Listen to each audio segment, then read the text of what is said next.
Hi you guys, it's Alexis and welcome back to my channel.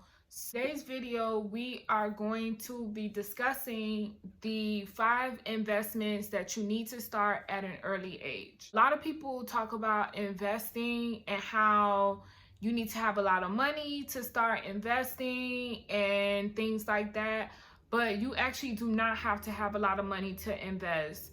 Back in the day, yes, you needed like thousands of dollars in order to invest.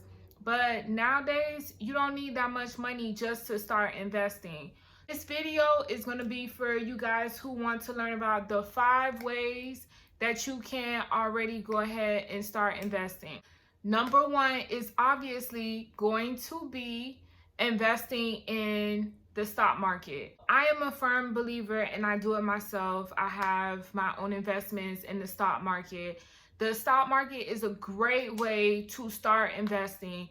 You do not need a ton of money to open a brokerage account and just start compounding interest on your money. That is one of the phenomenal things about the stock market. You can start investing with companies like Fidelity or Vanguard. I use Fidelity because they have 0% fees, and to me, it's kind of like a one-stop shop for everything. For me, I like Fidelity a little bit more. Maybe I'm a little bit more biased to Fidelity than Vanguard, but both are very essentially good. Both will be able to help you with whatever type of accounts that you need to open. They are very hands-on, so they would never leave you literally astray, like never. With the stock market, when you let your money sit in the market, it compounds interest. So the earlier you start in your 20s, the better off you're going to be when you're like 50 and 60 years old about to retire. A lot of people, the stock market is, to me, one of the best ways to earn that compound interest. Number 2 is going to be in real estate. Real estate is an investment where if you have the money, you do have to put down payment, a certain amount of down payment. Usually a lot of people like to ask for 20%, but if you have maybe like 3 or 10%, usually that works too. The down payment process for the real estate is not really, if you want to keep the property as like one of those rental properties where you're going to keep the property, and say if you're not going to live there, but you're going to have somebody else living there, and that person that pays you the rent there, that goes to paying your mortgage. So that's how a lot of people nowadays use their own homes as an investment property. And that is a very actually smart way to use your home if you one of those type of people that don't really care or is not really a stickler about it. But you want to make sure that the people that you having rent out the property to, that you do a background check on them. They have adequate income coming in. And another thing, you really kind of don't want everybody tearing up your stuff. But they paying the rent, and that's going to paying the mortgage. It's a win-win. Now, with real estate, you have to make sure that you keep up with the property. Certain things like maintenance, homeowners insurance, all of those type of things that need to be fixed. If you need to renovate something, you do have to keep up with that when you do invest in real estate.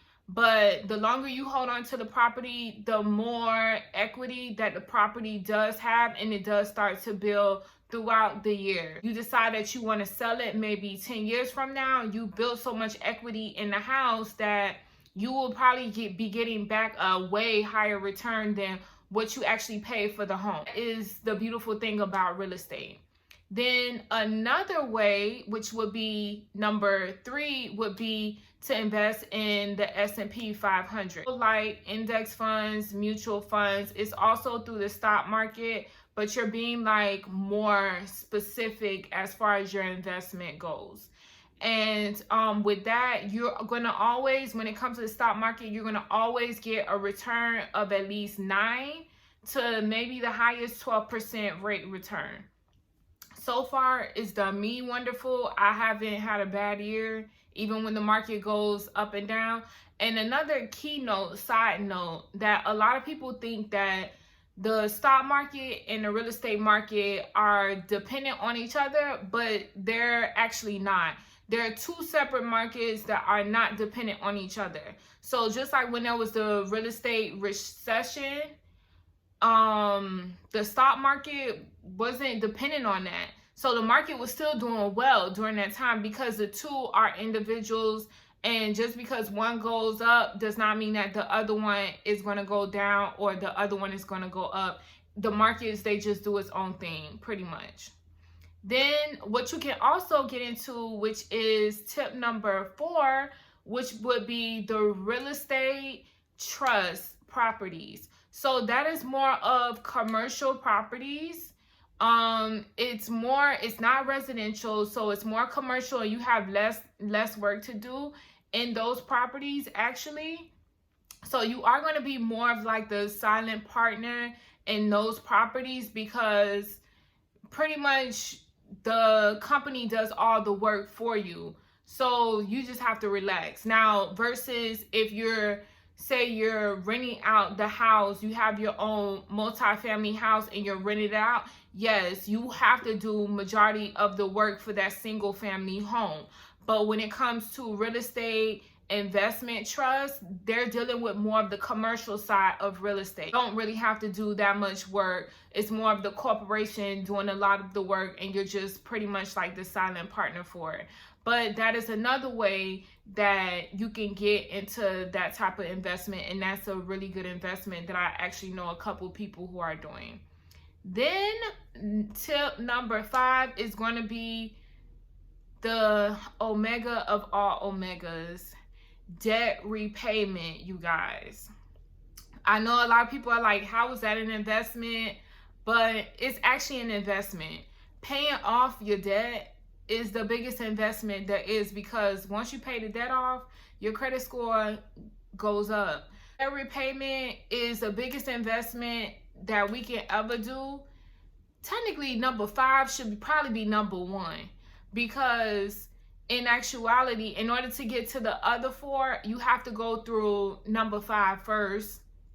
Well, it would be most likely that you would like to go through number 5 first, but you don't have to. But debt repayment, like the student loans, credit cards, automobile loans, mortgages, all that type of stuff, we don't really want those type of things hanging over our head, because then it's like the old saying, in that regards, you actually owe the man. But you know, you kind of want your money to work for you, and you don't have to want to be paying back all these interest rate fees, all these extra tacked on fees that they like to tack on. You just want to invest and kind of like be peace of mind.